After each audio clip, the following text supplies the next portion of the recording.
I guess I'm looking for outside advice or experience on how I should move forward from here. But to sum it up, my family, mom, dad, and sister, 38-year-old female, have always been pretty toxic. They lie to me and gaslight me. My husband has always told me to just deal with it for the past 12 years. We've been together because they're family, etc. And he never really thought it was that bad. Fast forward to now, it was my second Mother's Day this year, and last year my family didn't tell me Happy Mother's Day, but I let it slide.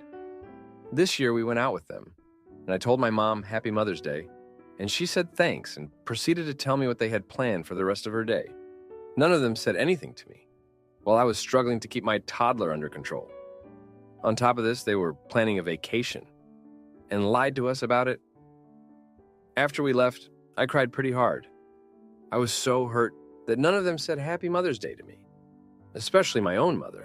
My husband was super upset and said he's tired of how they treat me, and this was over the top, etc. After discussing with him, I messaged them and told them I was upset with them and why, etc. As per usual, they tried to flip it on me. Well, today my dad messaged me and said I'm upset over something stupid about them not telling me Happy Mother's Day because they forgot. And then I've been arguing with my sister all morning about the trip they lied to me about. But she is the least guilty in all of this. My husband was mad I was talking to them and felt I was bending the knee first. But I didn't feel that I was because I didn't apologize to them for being upset. I told him I think he's being a little too harsh on my sister because sure, she does lie a bit, but she's my sister and I don't have much family, so I can't just not talk to her ever again.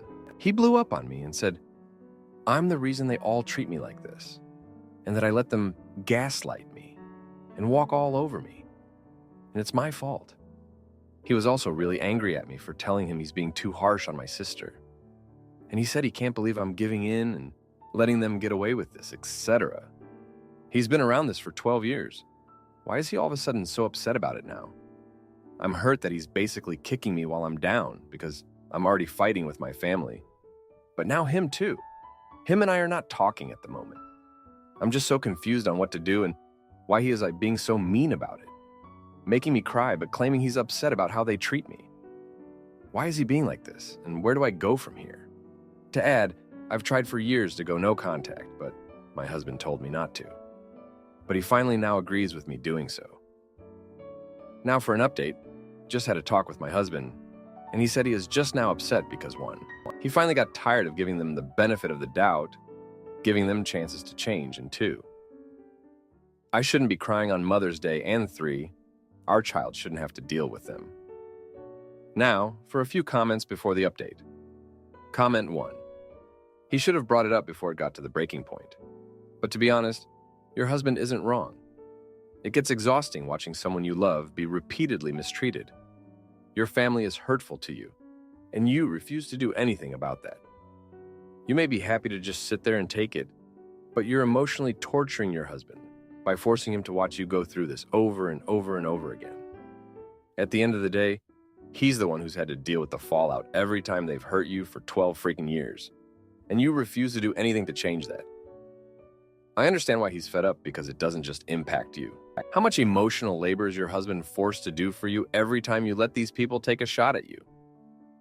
Comment 2. I think your husband is doing a bad job of expressing it, but I think he has a point. You aren't doing a good job of setting boundaries with your family at all. You are continually allowing them to hurt and abuse you, and then you're going straight back to them and begging for more. There comes a point in time where that is partly on you. And as a spouse, it can be extremely difficult and frustrating to watch your loved one continually throw themselves in front of moving buses and get upset about getting hurt, but never change their behavior. That's what you're doing at the moment. I strongly suggest that you get some individual therapy.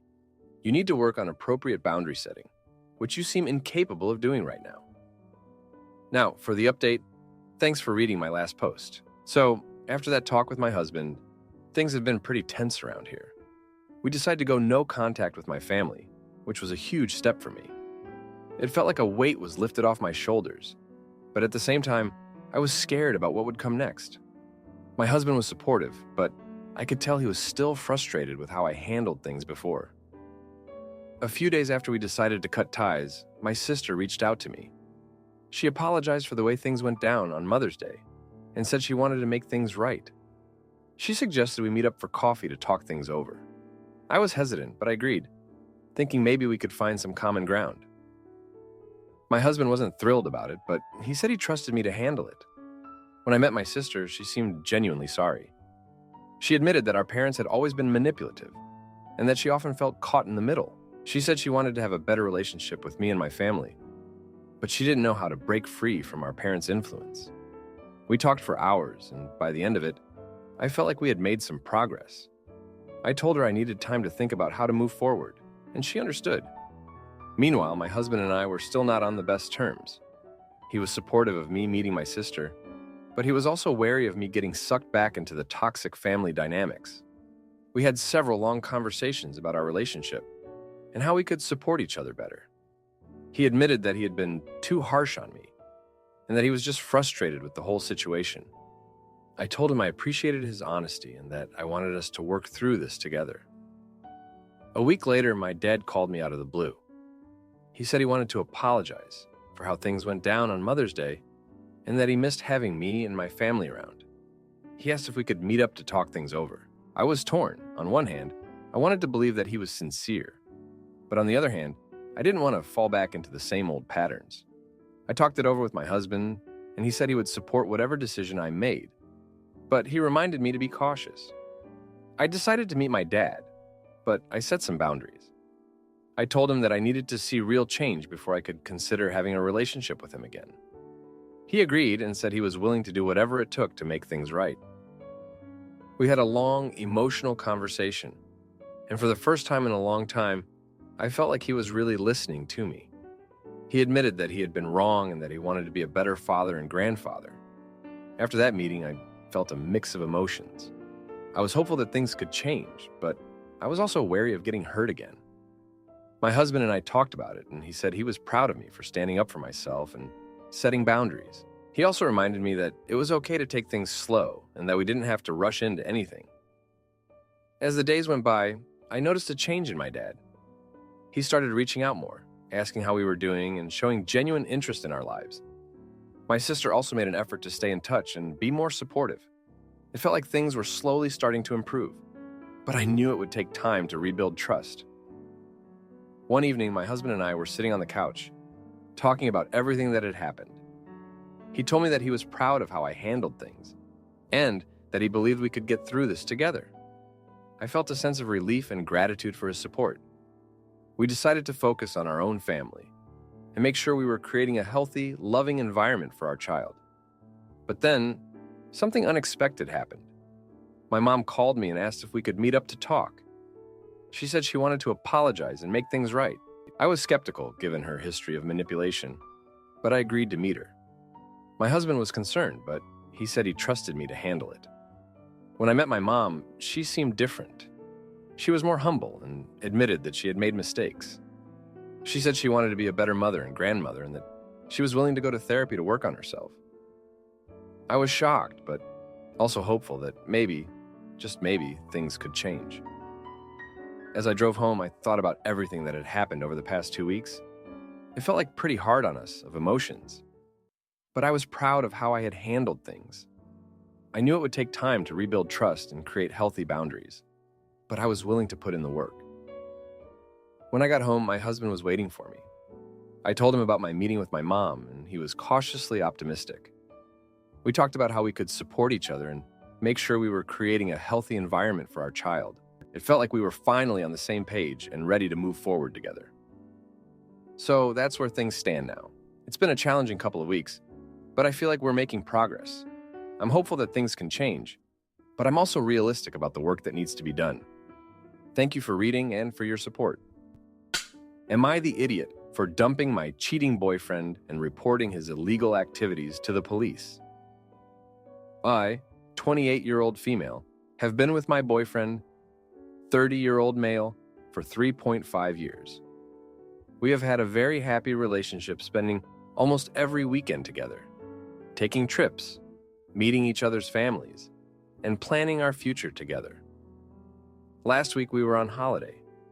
After a lovely day out exploring, I noticed a significant change in his behavior. being glued to his phone, actively avoiding me seeing his screen, talking on his phone for over 2 hours with a friend about a business idea, and completely ignoring me when I was asking him to come to bed or attempting to get intimate. This was a huge change in behavior, and something did not feel right.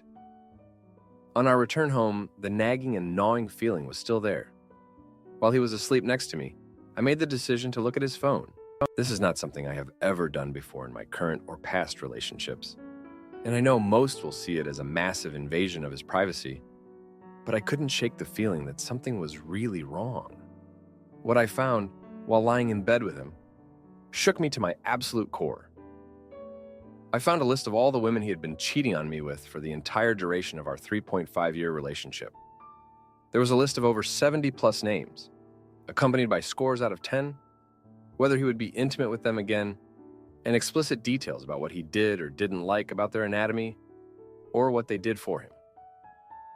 I then completely fell down the rabbit hole and found the messages, arranging meetups, complimenting their bodies, and discussions about what they had been up to. At this point, it was 3 a.m., and I couldn't leave. I took photos of the list so I had the evidence, and couldn't convince myself this wasn't happening. In the morning, I played it cool, like nothing was the matter, and managed to get all my stuff out of his house without arousing suspicion. I arranged for my dad to collect me as I don't drive, and immediately told him everything. We then went to buy a Ring doorbell and installed this at my house. My dad stayed with me while I made the phone call to break up with him, in case he took it really badly. I told him that we needed to break up and that I knew exactly what he had been up to. Almost immediately he crumbled, admitting everything, begging for my forgiveness and telling me that he loves me. I shot this down, saying that these are not the actions of a person in love, and if he was truly sorry, he would have admitted what he was doing long ago, not when he was caught. He then realized that I probably had evidence of what he had been up to. I openly admitted that I took photos of the list. At this point, he was fully hysterical, begging me not to post it or ruin his life. I have no interest in being petty or ruining his life for the sake of it, but have told him that I am going to get tested. And if he has given me anything, I will contact every woman on the list because they have the right to know. And there are huge potential health implications. He has continued to beg me not to ruin his life and made threats to end his life. He is currently blocked on all platforms. I am devastated and angrier than I have ever been. I feel like my whole life and future have been turned upside down. I am at a complete loss about what to do now. I can't fathom how I haven't seen any red flags for so long. Looking for any advice on what I should do now and some words of encouragement. Now for a few comments before the update. Comment 1. He is probably a sociopath, which also explains why he is a master seducer, including your seduction. Very sorry this happened. All the best going forward. You seem like a woman made of steel, so I am sure you will have a bright future and a proper lad on your side in short order. Comment 2. A 30-year-old man having a list like that is disgusting. Any man having that is disgusting. He has deeper issues than you know. I'm so sorry this happened to you. I'm sure it is devastating. Please take time for yourself. Get tested, heal. It hurts, and I commend your strength. Now for the update. Hey everyone, thanks for sticking with me through this.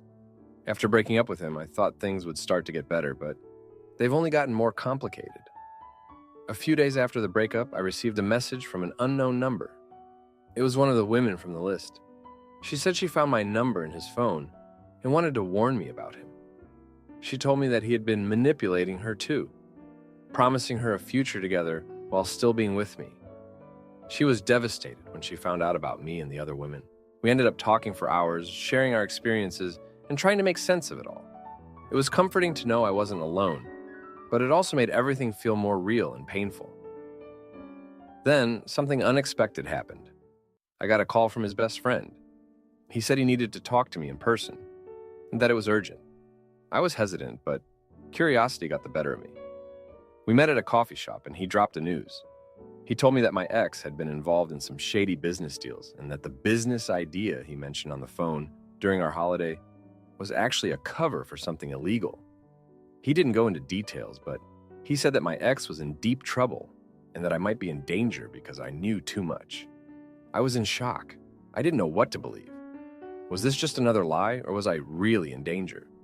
I decided to go to the police and tell them everything. They took my statement and assured me they would look into it. They also advised me to stay with someone I trust and to be careful. I moved in with my parents for the time being. It's been a week since I found out the truth, and I'm still trying to process everything. My ex has been trying to contact me through mutual friends, but I've been ignoring him. I don't want anything to do with him anymore. I've also been getting tested for STDs, and thankfully, everything came back negative. But the emotional scars are still there. One night, while I was lying in bed, I got a call from an unknown number. It was my ex. He was crying and begging for my forgiveness again. He said he couldn't live without me, and that he was going to turn himself into the police. I didn't know what to say. Part of me wanted to believe him, but I knew I couldn't trust him anymore. I told him to do whatever he needed to do and hung up. The next day, I got a call from the police. They told me that my ex had turned himself in and that he was being investigated for his involvement in the illegal activities.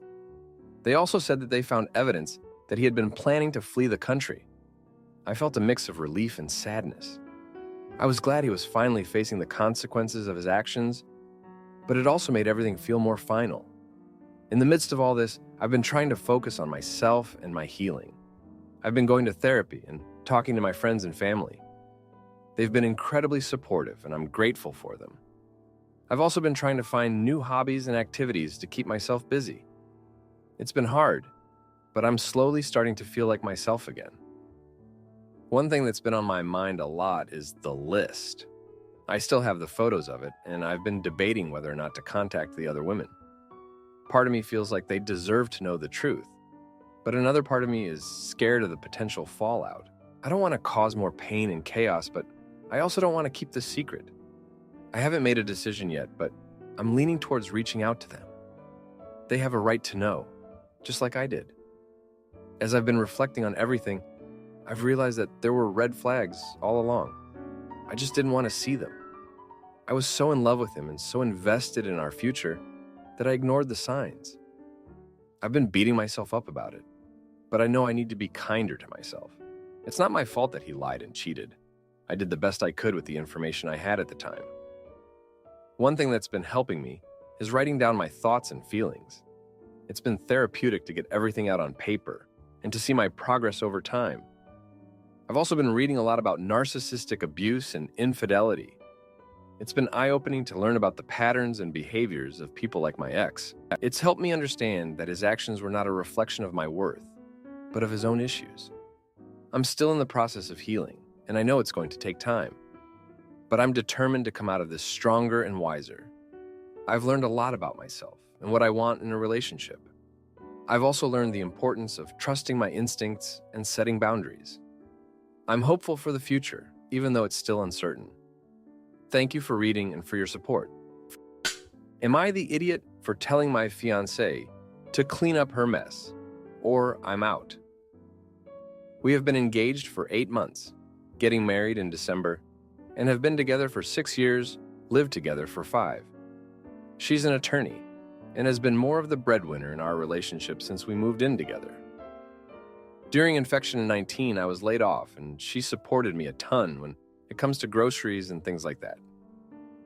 My unemployment was always able to pay the rent and utilities. Fast forward to now, she's still making more than me, but I have a steady remote job that pays low but is livable. I pay her back for most things, but for the most part, she is still supporting me in a lot of ways, of which I am very appreciative and express that to her constantly. She works late. I'm off at 4 p.m. every day, so I am in charge of cooking and cleaning at night, of which I'm very willing to do. It's something that I enjoy very much. There are plenty of chores around the house that I don't mind doing because I know how much she's done for me over the past few years. However, she is someone who doesn't care about space, whether it's personal space or space that only certain things should occupy. For example, I have to constantly move her work items off of the kitchen counter, specifically the cutting board where food is being prepared. I ask her to put it elsewhere, but she'll push back, and it becomes an argument. Or I'll set it on the ground next to the counter, and she'll freak out because I put her belongings on the floor. We moved a few months ago, and she has not taken the time to unpack her clothes. So she just picks her clothes out of boxes and puts her dirty clothes on the ground in the bedroom or the bathroom. Because I knew of this issue, I used the guest bathroom to stay away from it. The entire guest bedroom is full of her boxes of clothes, where nothing is organized and is a complete mess. Because of this, our house has an extremely stale smell that is impossible to hide. There's dirty clothes everywhere that collects dust and dog dander. But if I bring it up to her, it will result in an argument. For the 6 years we've been together, 98% of the arguments we've had stem from me asking her to pick up her clothes. I have offered to do her laundry, but she doesn't trust me to use the right settings and says she'll do it, but then never does. And the piles of clothes remain and only build. I love her to death, and almost everything about her is perfect. But this is by far her worst quality, and it is debilitating to live in a house where this is a constant. We've lived in 4 different places now, houses and apartments, and nothing has changed in 5 years. I've pleaded with her to change, and I've gotten 0 results. Anytime it's brought up, I'm being told that I'm lecturing her and that I need to leave her alone. If we know people are coming over, she only cleans the areas where people will be and will shove anything else to other rooms. We had people over for the Super Bowl in February, and our bedroom looked like a hoarder's house because she had to shove everything in there so they wouldn't see it. I want to have the ability to have people over without much of a notice, but with this behavior, there's no way. When we didn't live together, I didn't care it wasn't my house. But now that we are, my space is being taken up by her mess, which she refuses to clean. I've approached the problem with questions like, what can I do to help you? When am I able to tell you that this bothers me without it turning into a fight? We're getting married at the end of the year, which is great. I'm so excited. But to think about living like this for the years to come gives me crazy amounts of anxiety, and I have no idea how to approach this subject anymore without it becoming an argument. What do I do? What do I say? Now, for a few comments before the update. Comment 1. Sounds like your fiancé has ADHD. Women usually aren't diagnosed until they are in their late 30s, when motherhood drops on them like a ton of bricks. Everything you're describing is usually manageable until then, and then the kids come and the mess is unbearable. Instead of trying to make her put things where you've designated, see where she puts them. That's where they belong. You are not going to change her, so you have to make systems to live in a clean home. Where she puts her clothes when she changes, that's where the laundry hamper belongs, or at least within arm's reach of that spot. You need a landing pad at the front door where she can put her things. Look up ADHD organization on YouTube. See what things you can come up with together. Comment 2. Honestly, my wife is like this, and we both have ADHD. I realized pretty early on that a lot of the issues stemmed from her not having a place to put her things. I started going to the dollar store and getting bins, folders, small tables, etc., and then set things up for her. It's a lot easier for her to maintain because she knows everything at least has somewhere to go eventually.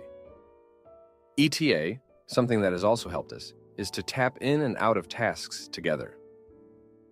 I was cleaning the kitchen the other night and couldn't do more once I got to needing to unload the dishwasher and wipe the counters.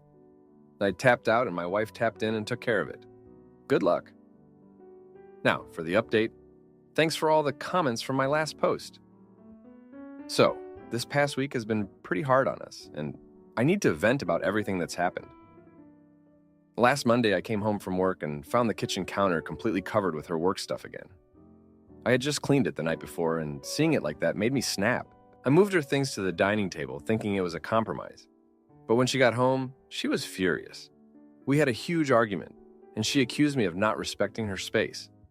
I tried to explain that the kitchen counter is for cooking, not for her files and laptop, but she wouldn't listen. She stormed off to the bedroom, and I spent the night on the couch. The next day, I decided to take a different approach. I called a professional organizer to come over and help us sort through the mess. I figured if we had a neutral third party, maybe she would be more open to change. When I told her about the appointment, she was skeptical but agreed to give it a try. The organizer came on Wednesday, and it was a game changer. She helped us sort through the boxes in the guest bedroom and create a system for organizing her clothes. We even set up a designated workspace for her in the corner of the living room, away from the kitchen. It felt like we were making progress, and for the first time in a long time, I felt hopeful. But then, on Thursday, things took a turn for the worse. I came home to find the guest bedroom door closed, and when I opened it, I saw that she had shoved all of her clothes back into the room, completely undoing the work we had done with the organizer. I was devastated. I confronted her about it, and she broke down in tears. She admitted that she felt overwhelmed and didn't know how to maintain the organization. She said she felt like a failure, and that she was scared I would leave her because of her messiness. Hearing her say that broke my heart. I realized that this issue was deeper than just a messy house. It was about her feeling inadequate and scared of losing me. I hugged her and told her that I loved her and that we would figure this out together. We spent the rest of the night talking about our fears and insecurities, and it brought us closer than we've been in a long time. On Friday, we decided to tackle the problem head on. We made a plan to spend an hour each evening organizing and cleaning together. We also agreed to communicate more openly about our needs and frustrations. It wasn't easy, but by the end of the week, we had made significant progress. The guest bedroom was finally clean and the kitchen counter was clear. The fallout from these events has been intense. We've had to confront some hard truths about our relationship and our individual habits. I've realized that I need to be more patient and understanding, and she's acknowledged that she needs to work on her organization skills. We've both committed to making these changes for the sake of our future together. Looking back, I can see that her messiness is partly a result of her upbringing. Her parents were hoarders, and she grew up in a cluttered environment.